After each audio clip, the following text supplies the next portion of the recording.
la literatura es una larga paciencia, la literatura es sobre todo corregir el propio estilo, conocer las palabras y sobre todo leer. Uno cuando es muy joven tiene como la ansiedad de publicar, pero a veces muchos de mis colegas hemos hablado cómo mucha gente se arrepiente de aquellos primeros libros que publicó demasiado temprano, ¿no? Con demasiada ansiedad por publicar.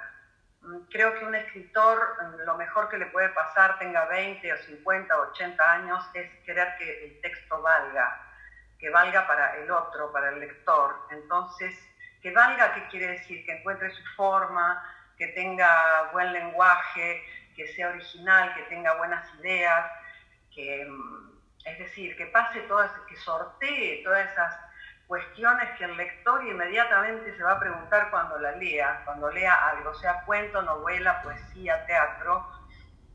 Tiene que sortear esa comunicación, o sea, llegar a comunicarle a otro, que esos son los libros, la literatura, aquello que uno quiere decir. Un libro existe en tanto alguien lo saca de un estante y lo abre, si no es un ser mudo. O sea que el libro nace para hacer comunicación con otro. Y esa comunicación se logra logrando bien la forma. ¿Y cuál es la forma que tiene la literatura? ¿Cuál es la materia? El lenguaje. Así que a los que están escribiendo, a los que empiezan a escribir, si me permiten, después de 12 libros publicados, 5 novelas, libros de cuentos, de ensayos, saben que yo, bueno, no tienen por qué saber, pero yo pertenezco a la Universidad de Buenos Aires, doy clases hace muchísimo tiempo, me especialicé en lingüística, así que también el ensayo es un género que yo he abordado muchas veces, pero en cualquier género que sea, el escritor tiene que dominar su materia, y su materia es el lenguaje. Si sos escritor, tenés que amar las palabras. Antes de querer publicar, tiene que haber un instinto tuyo, que te guste el lenguaje, que te gusten las palabras, que no sea igual cualquier palabra a otra. Eso es como lo previo. Si tenés un libro terminado de cuentos, o una novela, o una obra de teatro, o un libro de poesía, no importa, seguí corrigiendo, seguí escribiendo. Ya llegará el momento en el cual encuentres la ocasión de publicar. Y yo siempre doy el ejemplo, como patagónica por adopción que soy, tengo una novela que se llama La Tierra del Fuego, que ocurre en Ushuaia. Es una historia real sucedida en el siglo XIX, en 1830, de una expedición inglesa de Fitzroy que se lleva a un indígena yámana a Londres, un experimento. Fui 18 veces a la Patagonia, a distintos lugares, muchas veces a Ushuaia, pero la Patagonia tiene una circulación de literatura personal, particular, regional. ¿Por qué? Porque cada lugar ha generado sus propios medios de producir un libro. Se pueden reunir, como hicimos nosotros en esta experiencia que les digo, La Rosa de Cobre, que nos juntamos 7 amigos escritores. Teníamos los libros medianamente probados, porque todos habíamos presentado los libros de cuentos a concursos y habíamos tenido premios. Quiere decir que esos libros estaban como chequeados, más allá de la opinión de nuestros amigos, parejas, maridos, novios, hermanos, que pueden estar siempre un poco de acuerdo con nosotros, pero mejor un libro que terminaron, les aconsejo que el primero que lo juzgue no sea alguien muy cercano, que ya sabe todo lo que nosotros queremos decir, entonces nos confirma. Vayan a alguien que no sepa nada y les va a decir dónde flaquea el libro para que ustedes lo corrijan. Pero bueno, en la Patagonia y en muchos lugares acá en Buenos Aires surgieron hace años pequeñas editoriales como contrapartida de los monstruos internacionales que coparon el mercado mundial del libro, como la editorial misma donde yo estoy, Penguin Random House, que es una especie de monstruo que fabrica libros como una máquina, ¿no?, industrial. Frente a eso se levantan las pequeñas editoriales, chiquitas, fundadas así por amigos que se juntan, que tienen interés no solo en publicar sus libros, sino también libros que les gusten, y crean pequeñas editoriales. Por supuesto, estamos en cuarentena, hay una cuestión mundial muy particular que se toca con la distopía, con estas cosas que hemos visto en ciencia ficción. Entonces, ahora no es el momento realmente, pero lo tienen que pensar, de reunirse, de hacer grupos, de hacer la autogestión, de poder sacar aunque sea 300 ejemplares o 500, los que sea posible.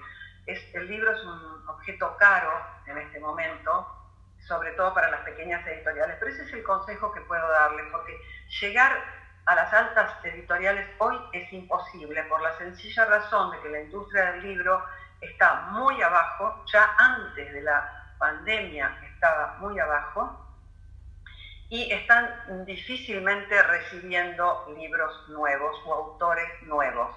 Están con el catálogo que ya tienen, o sea, los autores estables.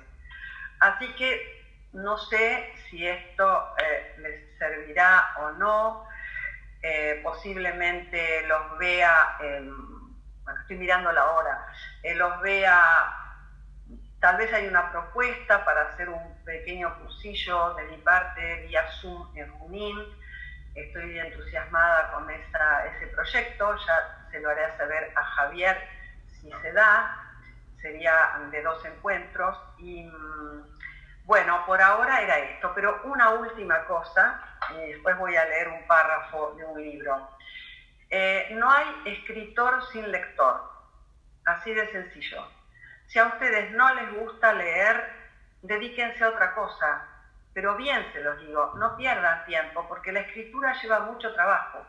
Si no te gusta leer, es porque la literatura no es lo tuyo, porque no existe escritor que no sea antes un lector, y no un lector, un gran lector, porque si no, uno escribe y cree, como decía Abelardo Castillo, mi marido, un gran escritor, decía, creen que descubren la pólvora, y la pólvora ya está descubierta de la época de los chinos.